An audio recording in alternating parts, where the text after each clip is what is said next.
Good afternoon, everyone. This is Community Impact Spotlight. Community Impact Spotlight is a ministry of First Baptist Church North Indianapolis, and we are so glad that you're here with us. We take the time to showcase individuals and organizations who are doing great things in our community. And this month, we chose to focus on love. Love heals. It's a powerful story, but there's one thing that hinders the healing power of love the most, and that is unforgiveness.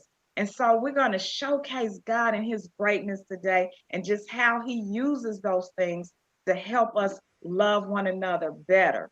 So today I have my friend Misty and I have my friend Keith. If you both could briefly introduce yourself, give your full name and anything you might want to add before we get started here. Hi, Misty Wallace. I have four kids. I live in Plainfield, Indiana, and I enjoy speaking and being with friends and family. All right. Well, thank you, Miss Misty Wallace. Brother Keith? Keith Blackburn. I'm served as a chaplain at the Indiana Women's Prison in Indianapolis, Indiana. Love ministry. I too have four children and one grandchild. Been married to my wife 20 years.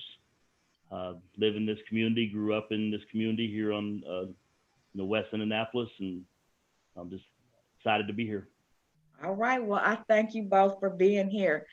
Um, I want all the people who could hear my voice to prepare yourself to tune in because we don't hear stories like this too often. So focus in, draw in your wondering minds, be listening for what God has to say to you. So I'll begin by asking Misty to share a little glimpse of her life early on and something that happened to her that no one saw coming. Yeah. Well, Tanya, on October 18th, 1992, I was a senior in high school. I had a full ride scholarship to play softball. I was out with some friends that night. My boyfriend and I were with some friends, and we were haunted housing on the southwest side of Indianapolis. And he and I had gotten into an argument and decided that we were going to just go ahead and head home. I dropped him off. We were arguing. He got out of my car, slammed my door. I drove off. At that time, I was headed home and decided not to go home because I was too upset. So I decided to go over to a friend's house. But in 1992, we did not have cell phones. So I went up to the local Burger King by my house and pulled into the parking lot to use the payphone. And to call my mom and dad and let them know that I wasn't coming home, that I was going to go over to my friend's house. And as soon as I got out of the car, I made the phone call to my mom and dad. They didn't answer the phone. They were already in bed. Then I made another phone call to my boyfriend who I was arguing with at the time and told him that I wasn't coming home. I wasn't going home. Don't call and wake my mom and dad up that I had already called, to let them know I was going over to my friend's house. A few seconds later, I noticed that a car had pulled into the Burger King around the back entrance and pulled up to the front door of the Burger King. A gentleman had exited the passenger side of the vehicle, walked towards the back end of my car, just asked me how long I was going to be. And my boyfriend on the phone said, "Who's that?" I said, "Someone wants to use the payphone." And he said, "Okay, well, call me when you get to Jeanette's." And I said, "Okay." And as soon as I hung up the phone to turn around to walk towards the back end of my car to go get into the driver's side of the vehicle, I took a few steps forward. He pulled a gun, stuck it to my head, and pulled the trigger. The bullet went through my left cheek, down through my esophagus, bounced up, broke the two vertebrae in my neck, and lodged in the back of my neck. But when it went through my esophagus, that's when it went through the back part of my neck. It never exited my body, but my body hit the ground. I was alert, but I was not, I couldn't move my body. My body was in shock because I didn't know that the artery was severed in my neck. So I was face down underneath the front tire of my vehicle. I was alert. My ears were burning pretty badly. All I could think at that time was, please God, don't let my car start. I couldn't move. I couldn't get my body out from the front tire of the vehicle. A few seconds later, I noticed that he had walked around the car. I could see him underneath the vehicle. I could see his feet walking, got into my vehicle, and I was trying to get myself out. I couldn't get out. I couldn't move. My body was in shock. And a few seconds later, I noticed that he had got out of my vehicle and walked away. And as soon as he walked away, I said, please help me. And he kept walking. He left me there. Didn't think twice, just walked away. A few seconds later, a gentleman that was working at a Rolls Royce, which was off Tibbs Avenue, he was leaving a night shift. He got called in on a Saturday night. He normally doesn't work Saturday nights, but he got called in to do some special testing for the military. He went in, did his shift, very tired, left that evening. When he leaves to go home, he typically leaves the parking lot, turns right on Tibbs and takes 70. And that night he was so tired, he said he just turned left and came up to Kentucky Avenue. He had passed me. I'm laying on the side of the road, and he just visually, as he was driving by, could see me out of the side peripheral vision of his eye, and laying on the ground. He thought that was weird. So he pulled into the parking lot adjacent to the Burger King. He got out of his vehicle and he walked up on me. And then at that point, somehow I got myself turned over, which was not a good idea because at that point I was choking and gurgling in my own blood. So he rode me over on my side to clear my airway. He told me that he had called 911, that help was on the way, and that he had to go get some stuff out of his trunk, that he wouldn't leave my side. He would stay with me until the paramedics got there. He started working on me. The paramedics got there. They put me in a shock suit. Cut my clothes off, put me in a shock suit. My body was everything was getting harder. It was getting harder to breathe. It was getting harder to see things. It was getting harder. I couldn't hear anything because my ears were constantly ringing. They put me in a shock suit. Started working on me a lot during the ambulance ride to the hospital. I got into the hospital, and they started working on me, trying to find out where the bullet was lodged, where the bullet was in my body, because it never came out. They started working on me. I think the hardest part through this whole problem, or this whole shooting, was once they got me into the small room. They were getting ready to take me into surgery and prepare me for surgery, but they brought my family in. It was my mom and dad, my brothers, my sister, my grandparents, and they were all saying goodbye to me. And at that point, I realized how bad I was. I didn't know, but they were all saying goodbye. And that was hard because I knew at that point that it was bad.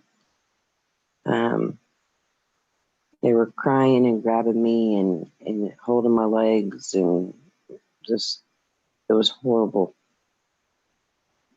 And the hardest part for me was I couldn't tell them that I loved them. I couldn't tell them goodbye. I didn't know. I knew that it was bad enough that I might not come out of surgery. I went into surgery several hours later. I woke up on a ventilator in a drug-induced coma. I was on a ventilator for 3 days.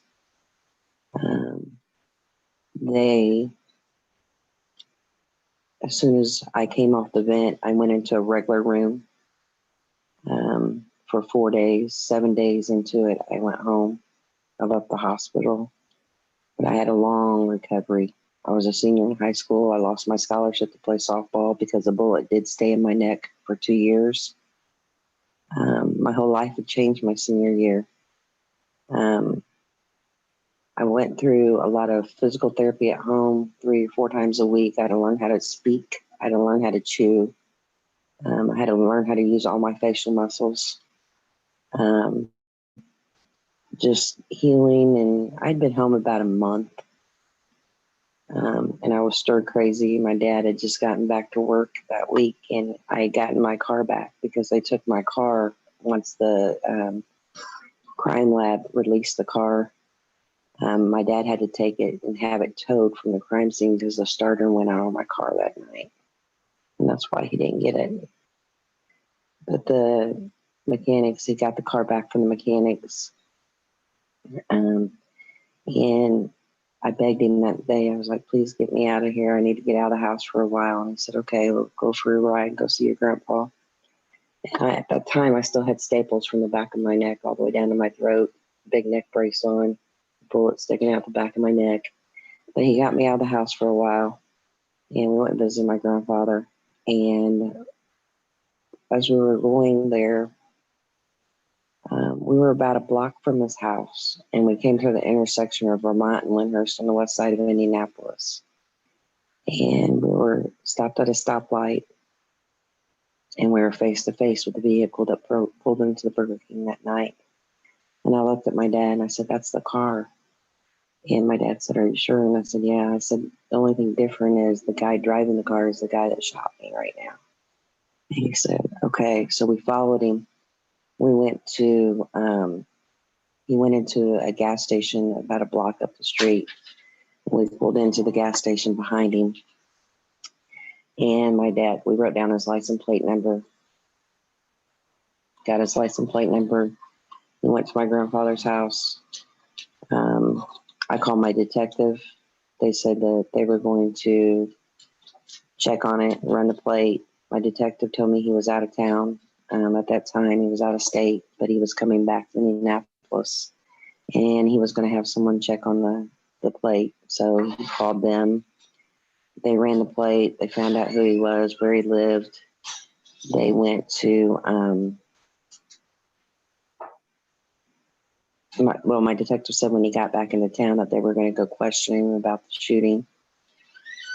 My detective got back in town. Him and his buddy went over to the apartment where he was living, knocked on the door. He woke up. They woke him up. His mom answered the door. They woke him up. They said they were there to question him about a girl and a shooting at a payphone. And he said, I didn't do it. It wasn't me. You got the wrong person. They didn't believe his story. So there was enough evidence to take him downtown. He was arrested. At that point, he was, he went to jail, and he pleaded not guilty, which led to a jury trial. And that's when a lot of it started. We had a jury trial. We had to end up having once we had the jury trial, we had about a two-day trial.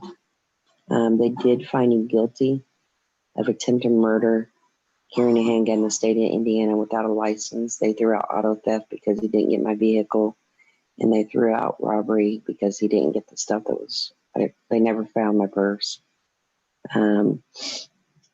So he got sentenced to 20 years. He went behind the wall at the reformatory in Pendleton, Indiana. He was in prison probably 8.5 years. During that time, he had gotten his GED, some college education. Okay, we're gonna freeze for a moment there. Okay, that's a lot. Yeah, That's a lot. yeah, You are a senior in high school, headed to college, having a typical teenage evening. Yeah. and you got shot. Yep. Your life was upside down, changed Yeah. forever. And then you want to get out the house and you just happen to see a car pass. Yep. That's the person who shot Yeah. you. Yeah. You go That's a through the lot. whole trial and all of that. Yeah. So that is a piece of the story. So guys, what I have for you now, we have the person who done the shooting. With the person who done the shooting, please speak now. God reached way down in the gutter on the west side of Indianapolis to pick me up. 13 years old, I got to go to 25th and Keystone for the first time. Went to juvenile for shoplifting gold chains from LS Ayers out of Lafayette Square Mall, and began getting in trouble at 13, rebelled against my good home upbringing, against the love my mom and dad had for me, and I turned to the streets. 14, began stealing more, thought I was tough enough to get in neighborhood gangs. 15, got my first gun, started carrying guns at 15, doing more, burglaries. We started stealing cars, just stealing, doing everything we thought we was tough enough to do. When I turned 16, I added alcohol and drugs. Was living a life real dark. I was anti-God, anti-everything. I would dress in all black, called myself the boogeyman, had a version of Satanism like you would see on Hollywood, because, the horror movies and different things I'd seen, and candles burning and, just trying to do rituals. And I went in the neighborhood when it was Halloween when I was 16 years old, and I grabbed a black cat because that was, superstition, represented evil. And I took this black cat down to the park, and I took some candles and a knife, and I slit the cat's throat and put the blood in the cup. And then I cut my own self and mixed my blood with the cat's blood on Halloween, and made a covenant with the devil that told him I was going to serve him for the rest of my life. And I just became real dark in my life, and more crime. And 17 years old, started using LSD on a pretty much daily basis, using acid, hallucinating, having spiritual experiences. Became suicidal. Went through a lot of suicide attempts. And when I turned 18, you heard the story. I went through a parking lot to get to steal a car. We had plans to go and do another robbery, and I approached the back of the car. The woman, you heard Misty's story, she was on the payphone, and I looked in the car. The ignition, the keys was in the ignition, so I figured I would just turn around and go steal the car.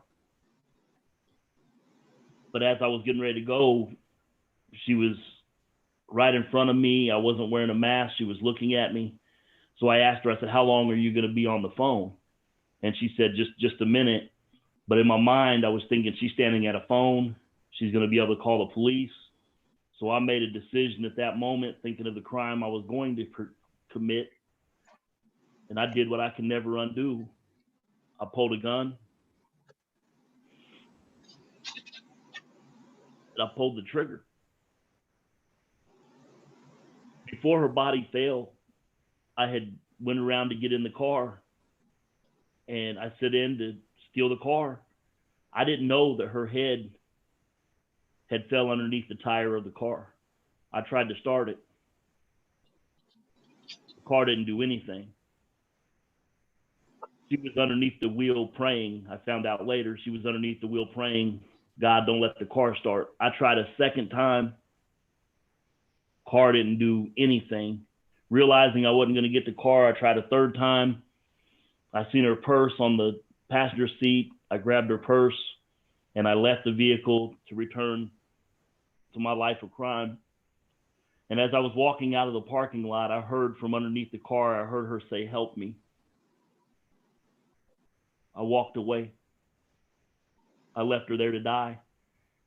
And I didn't know if she lived. I didn't know if she died. I didn't watch the news. I didn't look at the newspaper. I just went on with my life like nothing had happened. Thankfully, a month after the shooting, you heard the story. We came face to face at a stoplight, unbeknownst to me. Followed my car, got my license plate. The detectives came and asked me questions. They came and knocked on the door. My mom had answered it. She let them in. They came to my room where I was and began to question me. And I said, I didn't do it. I don't know what you're talking about. You need to go find whoever did such a horrendous deed. You need to get them off the street. They're a menace. You know, if I hear anything, I'll help you out. Thankfully, they didn't believe my lies and took me downtown to Marion County Jail and charged me with attempted murder, carrying a handgun, robbery, and attempt auto theft. I pled not guilty, went to jury trial, was found guilty, was sentenced to 20 years for attempted murder, 1 year for carrying a handgun without a license, not guilty for robbery because they never found the purse, and not guilty for the attempt auto theft as I never got the car because the starter had went out on it and it didn't start. Give God praise for that. Oh, Misty, go ahead, I'm sorry. I see this is triggering a lot of emotion for you. Yeah. Yep. Told this story many times, but it's still triggering a lot of emotion. Yep. Mm. That's how real it is.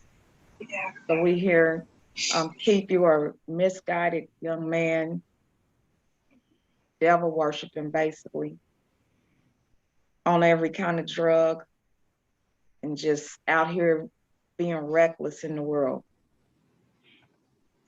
Walked away and left her for dead. But God set you down where you needed to be. Yeah. He set you down where you needed to be. Misty, what emotions did you have after court towards Keith? Oh, I hated him. I hope he rot in prison. I hope they threw away the key. I hope he got everything that he deserved. And I hope that it was a horrible time for him in prison. I went through all those emotions. You know, I still was scared because there was another person in the vehicle that never got charged. So there was always had fear. I always had something, felt like someone else was following me constantly. I felt like somebody else was after me constantly. I was very aware of my surroundings. Many years. So you lived in fear and you were struggling with hatred. What was that hatred doing to you? Making me depressed, making me miserable. A lot of anger, a lot of hate. It affected my life in every aspect. It's a great trick of the enemy. Yes, it is. So you were victimized. Yeah. And then your heart is being twisted and turned into hate, which then causes you more pain. Yeah. What was happening to you? What were you doing in prison? Share briefly what you done in prison up until where you was released. Okay. Well, the first 3 years of incarceration, I wasn't attempting to change anything. I was still involved in Satanism. I was still involved in trouble. Get all the prison tats and got everything I thought I was tough enough in prison to do, and still drinking, still getting high in prison. I'd been in prison 3 years, and it was on my 21st birthday, the day before my 21st birthday, my mother called and told me she was going to dedicate a song to me on the country radio station. And at first I said, Mom, I listen to rap. I don't want to listen to the country station. She said, well, I want to dedicate a song for you, and I want you to listen to it. Well, it's my mom. So I said, okay. I got on my bunk in my cell, and I turned it to the radio station she had told me.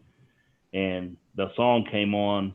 The radio announcer said, "This song goes out to Keith, who's in Pendleton." Said, "God loves you and your mama tried." And she prayed a song from Merle Haggard called "Mama Tried." And as I listened to the words of that song, I heard my own life. It said, "In spite my Sunday learning to the bad, I kept on turning." That was me. No one could stir me right, but my mama tried. That was me. Poor old dad, rest his soul, left mom a heavy load. That was my life. My father had passed when I was 16, and my mother was trying her best to do everything on her own. All these words that said turned 21 in prison in the lyrics. I'm like, man, this is speaking straight to me. And right after the song went off, I was kind of emotional, thinking about life, was tired of being where I was. And an officer, a correctional officer, came by my cell. He said, "Man, you're 21 in prison. Don't you wish you could go to the bars?" I knew what he was talking about. He was talking about where you go drink, but I looked up through the bars. I said, "Sir, I am sick of bars." And I was sick of the bars I was looking through. I was sick of the lifestyle I was living. I needed to change. I didn't know how to change. Later that night, we went out for an evening meal, and there was a guy down the range from me. I called him old school. He was about 30 years old at the time. And I told him about the song, about wanting to change. He said, "Youngster, if you want to change, if you really want to change," he said, "you need to change your nouns." And I was like, man, I slept through English class. I had dropped out of school. I didn't even know. Tanya, you know what a noun is? What's a noun? Yes, I do.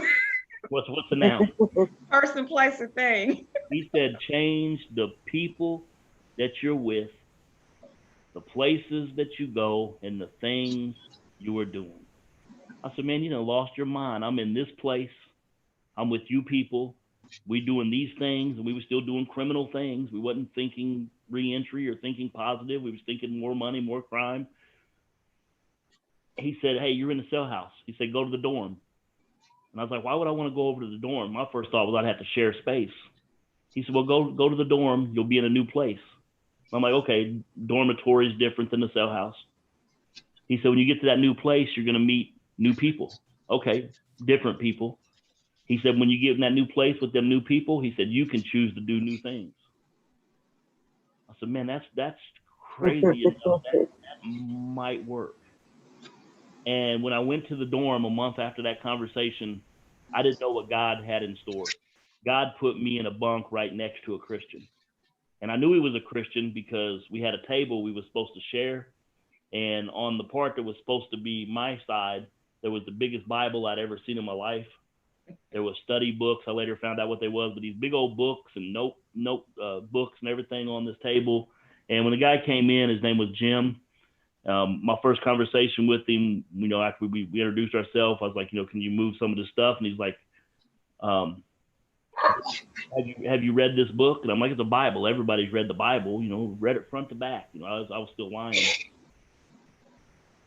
And all these books was there, and he said, "Well, what do you think about the book?" And I said, "Well, I think it's in my way." And we argued for the next 3 months about that book and what it said. He told me about the gospel. He told me about Jesus. He told me about repentance, but I was still lying. I was still living a lie. I was still saying I didn't do anything wrong. I didn't shoot the woman at the payphone. I'm in here for somebody else's crime. It wasn't me. It wasn't me. Not guilty. And 3 months into arguing with Jim about the Bible, I realized I was arguing with God. And I told God I didn't do anything. And God said, "What? You didn't? Okay, Lord God, I'm guilty. I'm guilty." And I didn't know where. I knew God already knew. I had told Jim, and we determined I needed to tell my mother. And I had a praying mother. She prayed for me, talked to the Lord on my behalf daily, did everything, she could do for me. And I had lied to her. So on Mother's Day of that same year, I wrote a Mother's Day card and said, "Mom, I am guilty." And freedom just overwhelmed my life, and just, man, I was free to live life for God. I was free to study. I was free to fellowship with Jim, and he was teaching me how to pray, teaching me how to study, teaching me how to serve the Lord. And life seemed to be going good. And my mom, of course, forgive me. She's my mother. It's her prerogative. And she wouldn't tell a lot of lies, but she told one lie over and over. Tanya, my mom, they would ask her, how's Keith doing? How's your son? And she would look them right in the eye and say, oh, Keith, he's fine. He's away at school. And I said, Mom, I am not in school. I am in prison. She said, you better learn something while you're there. And I said, yes. Turn that prison into a school, huh? Yes, she did. Yeah, and I took advantage of it. I enrolled at the feet of Jesus as a disciple first. Got my GED, got my associates from Ball State, working toward my bachelor's. Got released from prison. Still serving the Lord. But this is where I think we'll go back up to Misty, because my life had went in a positive direction, and getting out for me was a positive thing. Misty, would you think getting out of prison was positive? Misty, hold that thought. No. Because we want to hear what was going on with you. But that is where I met you, Keith, because you were doing such great things. Yep. I was a guest at the Governor's Award banquet, and they called you to the podium after telling all of these wonderful things. They didn't tell what your crime was at that point. They talked about all the work you had done in prison, all the accomplishments, the ministry that you had done behind the walls was capturing attention of people, and what you were doing since you were out. And I was like, God just was tugging my heart, and I felt like I had to jump over the tables at the banquet hall to get to you. And it was a crowded place, and I pretty much did that. I mean, I maneuvered the crowd, and I got straight in your face, and I was like, I want you to come be a chaplain at the Marion County Juvenile Detention Center. And that was my responsibility. And God moved me in that direction, because then I knew you had a way with words, and the children would listen to you, because I didn't want them to keep on their journey and end up in prison. And so that's how I met you. Yeah. Many, many years ago. That was before you sank your teeth into the Bible and said you was holding on to the word of God with the tenacity of a pit bull. I'll never forget that sermon. So that's how we met. That's where we met. And I'm glad you connected that, because I didn't really, going back, know how I didn't remember how I'd got involved at the juvenile, and then I met Lee Ladd, and so thank you for sharing that part. You met them all at the chaplain's meeting in Marion County Juvenile Detention Center. I said, here's the new kid on the block. Yeah. I didn't know all the, I didn't know everything, but that was before. And then I had a conversation with you about Misty. But Misty, go ahead and share with us what was going on with you. So at that time, I was out, or he was out. And well, let me just say, I got the letter from the Department of Corrections saying my offender was being released. And it opened a whole new fear. So it made me process looking into Googling his name, finding out stuff. And well, when I did, I Googled his name, and that picture of this event that you're talking about being at came up with him getting an award. And I was angry. I was hurt. I was mad. I felt like, what in the world are these people doing, giving him an award when he shot me in the head and left me to die in a parking lot? And why is this okay? So I took it to myself, and I wrote the Indiana State Department of Corrections. I sent them an email. I wrote the State House. Somebody was going to give me answers of why he was getting an award for almost killing someone. I was angry. I was mad. I sent this to my brothers. I sent this to my sister. I said, look what they're doing.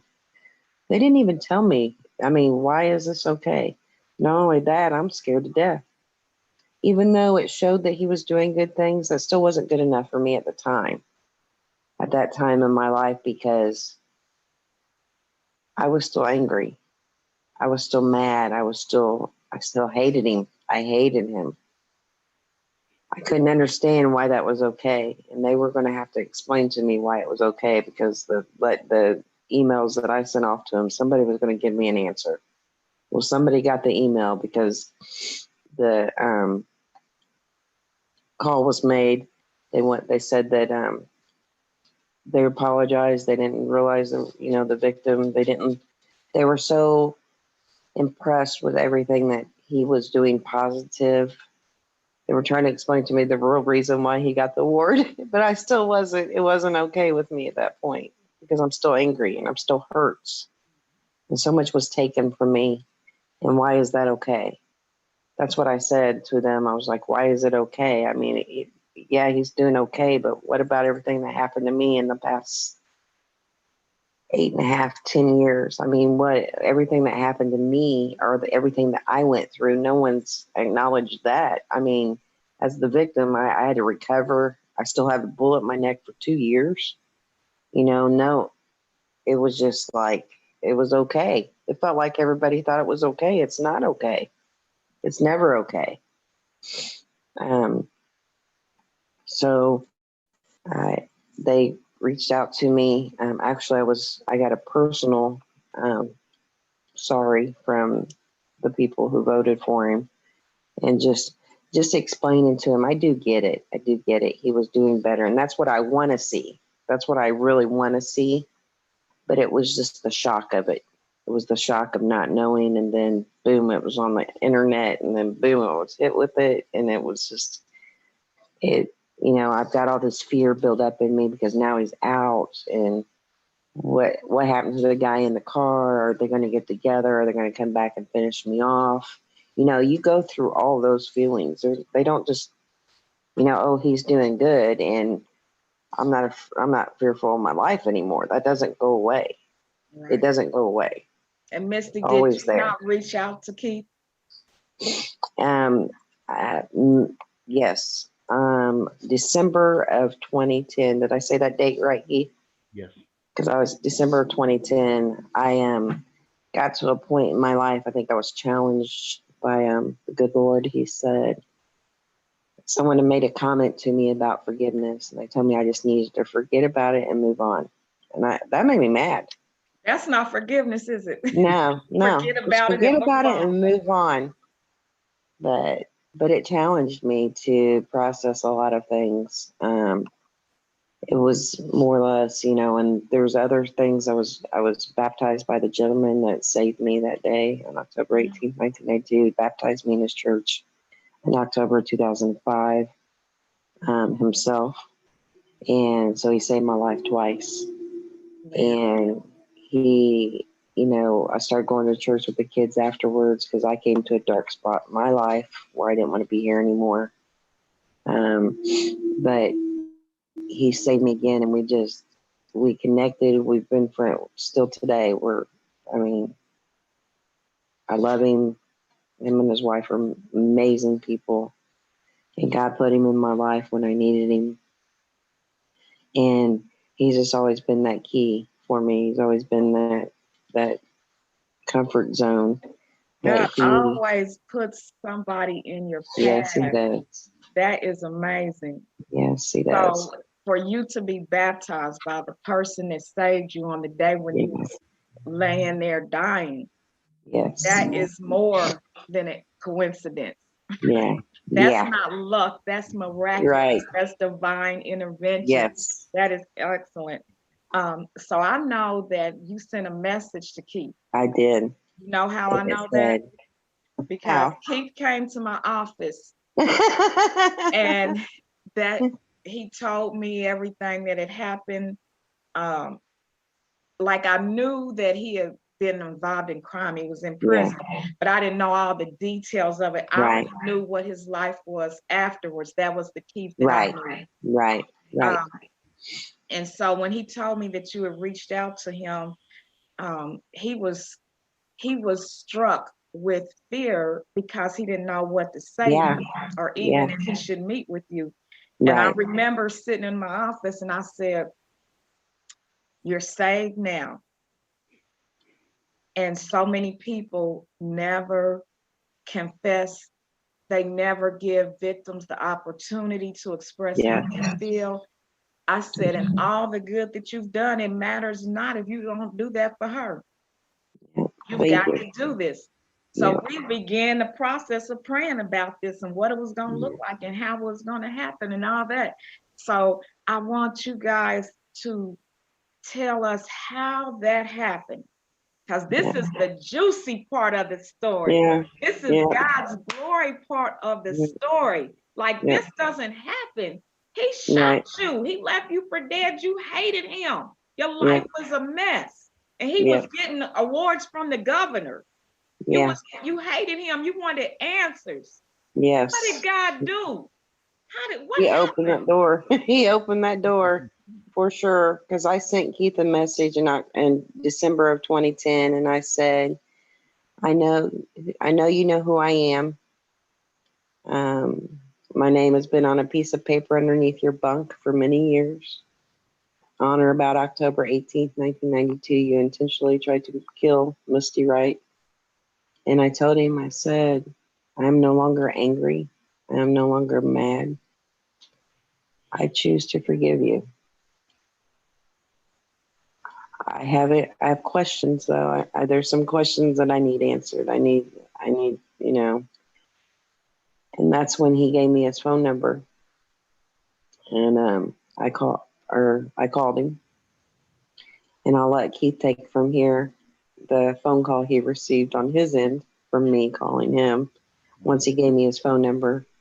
And that's what started our conversations. We talked for about a year before we even met each other on text messages and internet and messenger. And, it was probably about almost a year before we actually met face to face. So, Keith, I'll let you go ahead and start with how you felt when you got that phone call from me, from the message I'd sent you. Yeah, from the first when I got the Facebook message, I mean, it made my whole world. I mean, I was trembling. I didn't know what to do. And like Tanya said, I talked to her and I talked to downtown and trying to figure out if it was okay, if I was allowed to. I didn't know if there was rules, but you heard the prayers that was going up. So God's timing. When that phone rang and I seen your number come up, I got to hear the story for the first time from your side of things without the lies. I got to hear what my bullet had done to you. I got to hear what my crime had done. I got to hear about the bullet being in your neck for 2 years. I got to hear about you losing a full ride scholarship. I got to hear that not only did I take your purse, but I took your dreams. I took your peace of mind. I got to hear the things that I didn't know anything about. Found out why the car didn't start. All the things that I had done to you, he was telling me, and I had a front row seat and was able to listen to what I had done and to take more responsibility for what I had done, and to realize that my actions did more. There was a ripple effect. When I shot you, I learned from that phone call that I didn't just shoot you. I shot your mom, your dad, grandparents. My bullet had shot your boyfriend who you was talking to on the phone. I had shot the whole 1993 graduating class of Decatur Central High School. The whole community on the southwest side of Indy was impacted by what my crime had done.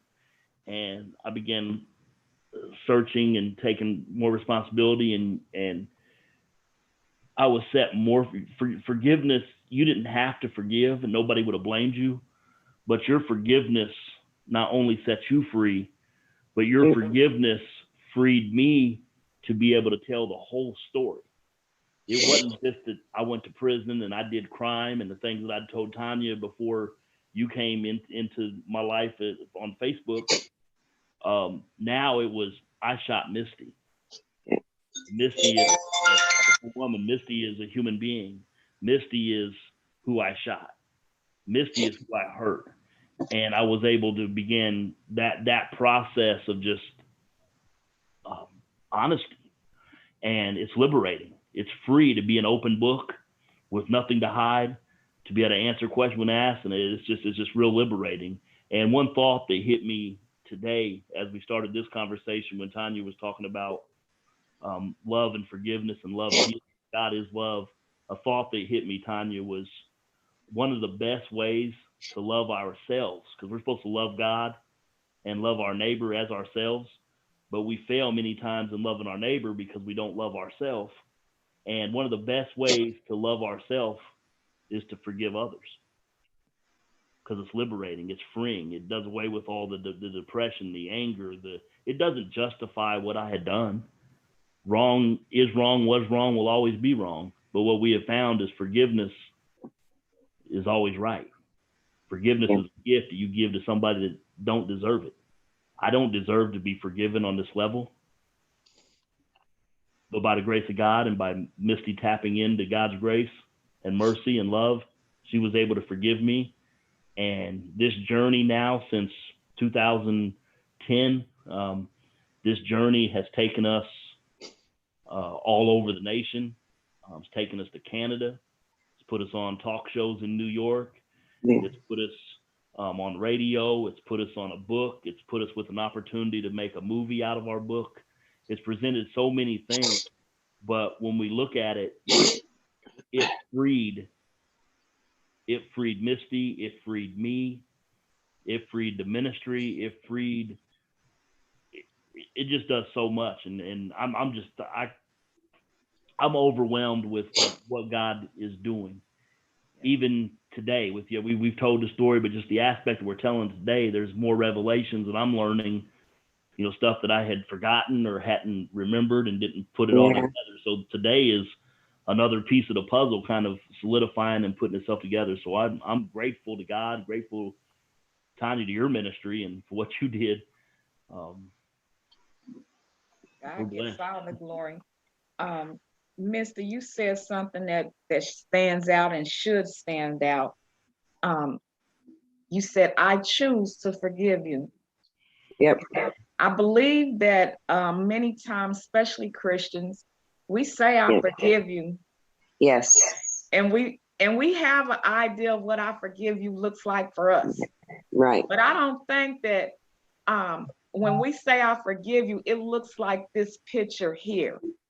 So if you don't mind, Misty, can you tell me what you and Keith's relationship is now, as far as your individually, your families? Go a little deeper, because it's not just the talk shows and the book and all the potential that's coming your way. You guys are friends. Yes. Yes. So when you made that decision, you said, I choose to forgive you. Yeah. I doubt that you believe that it would lead to this, but tell us a little bit, what does it look like now? What is going on here? I definitely believe in my heart. His wife is my best friend. I mean, she's like my ride or die, I guess you would say. And then Keith is my brother.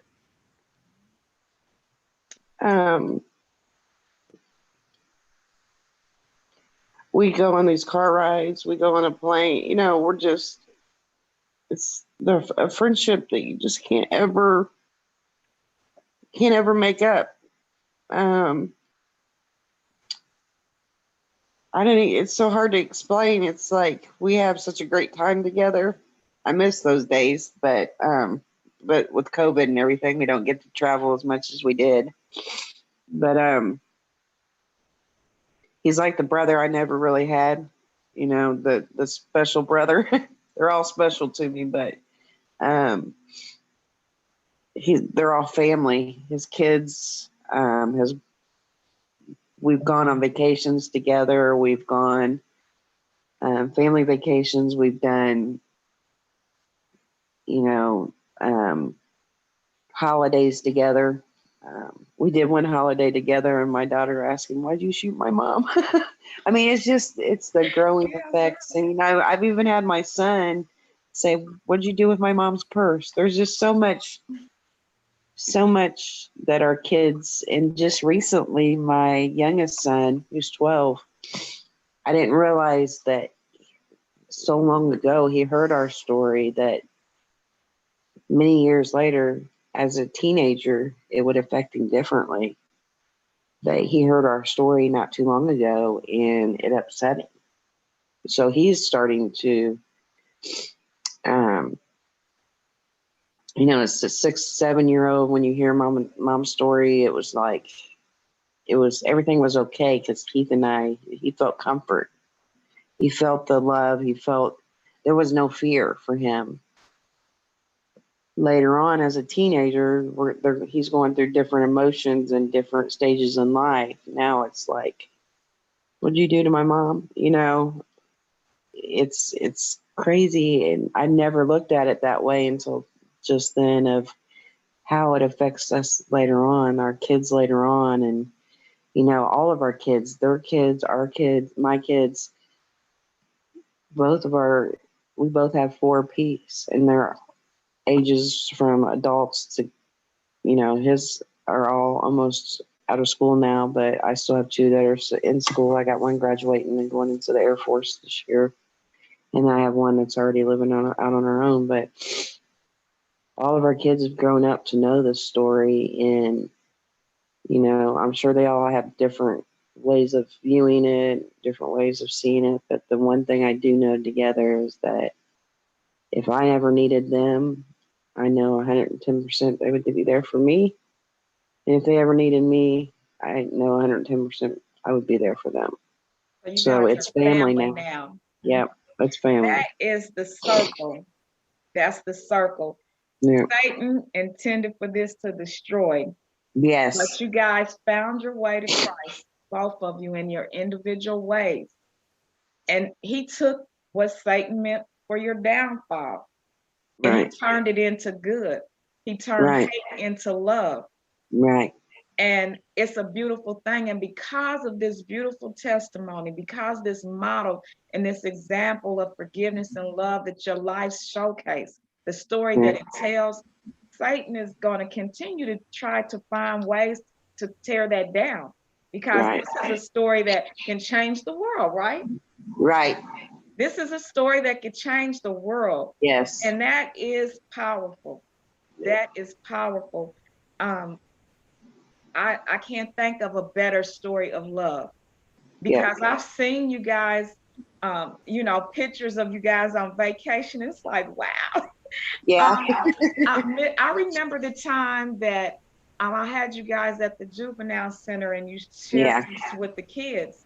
And I remember how we had Keith hidden while you told your story. Yeah. And the young man felt protective of you because of what had happened. Yes. Yes. And That then happens when a Keith lot. came in the room and then we identified him as the Yeah. shooter, they wanted to do him bodily harm. You know, Yes. I'm like, Yeah. sit down, you know, Yes. we got to have order in here. And that happens a lot, even in churches, believe it or not. Even in churches, it's happened. Oh, I'm sure. Yeah. Yes. But what it does when they hear the whole story, Yeah.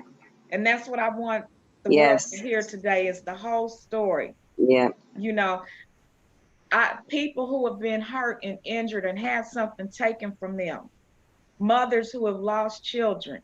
Yes. You want to hate them, and you do hate them, but because of Christ, we come to hate the behavior and not the person. Yes. And then we think that, oh, I forgive you just means that I don't kill you too. Exactly. But it does. We have done no great thing if we only love those who are easy to love. Yes. What pleases the Lord is when we love those who are difficult to love. And as such a fun, loving, happy, good person that Keith is, I bet it was hard for you to love that brother. And to call him your brother. But God made that possible. He expanded your heart. You said, I choose to forgive you. And all that other stuff that took place, God allowed that. Yes. God allowed that. God allows it. Exactly. I'm sorry. God is love, and love heals. Yeah. This is some healing power right here. Yeah. Glory to God. Glory to God. So before we close out, is there anything that either one of you would like to say to any hearer, a listener, who might be struggling with loving someone who's difficult to love, or just being able to say and mean and do? Let them let your thoughts and your actions do forgiveness. What's your closing remarks to these people? Forgiveness is powerful. God is powerful. This is our story is very extreme, but I believe God can forgive even the most extreme, and there can be other examples. And the question we often get, Tanya, and you've heard it, we've shared it, is how do you know it's real? How do you know forgiveness is real? And I just wanted to share the story we normally end with. We had started sharing our story in different locations, and we went to downtown, the old Union Station, and was sharing to correctional professionals. And we was in this room, had it all set up, had the Kleenex, had the water, had everything ready to go. And Misty said, "Keith, are you going to be in this room for a minute?" I said, "Yes, ma'am." She said, "Watch my purse for me. I'm going to go to the restroom." Oh my goodness. I said, do you realize what she asked me to do? And she said, "I didn't even think about it. This is real." So the message to the listeners is God is very much real. God very much loves us. God is involved in our lives even when we don't feel like it. God is able, and forgiveness is real. And through God, forgiveness is possible. Amen. Glory to God. I think what I've learned with forgiveness is that, and that I would like to share with people, is that, I said I would never forgive Pete. I've said those words. I was like, I'll never forgive him. That's unforgivable. But what I learned was that what Keith did to me was wrong. And I had to learn the difference of knowing that it was wrong and accepting that it was wrong. So once I was able to accept the fact that I knew that it was wrong, I know it was crazy being the victim saying that, but it will never make it right. There's nothing that will ever make what happened right. It will always be wrong. But me knowing that and being able to move forward and choosing to move forward in a positive direction and being real with my forgiveness and knowing in my heart that I truly am forgiving him, it has healed me. It has opened me up to a lot of different aspects, mainly healing me. I think it was the most healing thing that any doctor or surgeon could ever do. Now, granted, this stuff needed to be done, but that was probably the most healing part of the whole, all these years. That healed me the most was the forgiveness part of it, because we both had to forgive. He had to forgive himself. He was already on the road to changing his life in a positive direction before I even came back into the picture. And, a lot of people say, did that make it easier for you? And I was like, no, I was already I didn't know all that. I kind of knew a little bit, but I didn't know a lot about it. So what I did was I had to choose to forgive him. I had to choose to open my heart and say, I forgive you, and mean it, and I felt his sincere forgiveness at a talk we did in prison. Second talk we ever did, I felt his sincere forgiveness, and that made a huge difference. So my advice would be, just be real with each other, be real with being open and wanting to have the open heart. Always listen to your victim, whether you want to hear the bad or good. Always have that open heart. Always listen to your victim, because they're a victim, and it's healing. It's so healing here. and to be able to talk with your offender, that I don't think a lot of people would ever realize. But I think that there's some mediation, obviously, that has to go on. And we had that. We were blessed. It was like God puts a criminal justice professor in our life, you know, from Indiana Wesleyan, Marion, Indiana. I mean, God put that there. But healing is a beautiful process, you know, and it's so rewarding just to have a peace of mind. Yeah. So You said that your forgiveness, you forgiving him healed you. yeah, oh yeah, oh yeah, That and is him, so like God and him. Yes, and him, absolutely. Yes, yeah. this is amazing. So here you have it, here's. We don't say that it's easy. We don't sugarcoat it, No, it's not. but love heals. Yes, it does. And if unforgiveness is holding you back today, make a conscious decision, surrender to God, and choose to forgive. It will heal you. Yes, yeah, It'll heal you. yeah. This is a mighty example. This is taking it from biblical text to real life today, right here, right now. This is your right now healing, forgiveness. Do yourself a favor and choose to forgive.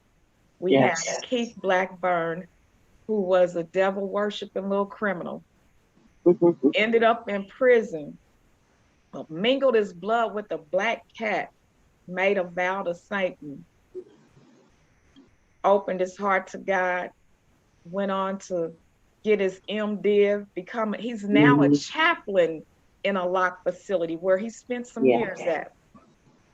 Misty, who thought her life would never be the same and is not the same because God he recreated life. He gave her a new life, and he took the hatred and exchanged it for love. And now they both have new family members. Yeah. Yeah. God good. Yes, he is. What they say, won't he do it? Yeah. Won't he do it? Won't he do it? Exceedingly abundantly above all we can imagine or even ask for. Who could have even thought to ask for this? Right. When we say I choose to forgive, we just like, I don't want to carry the burden of it anymore. Right. That's typically what we say.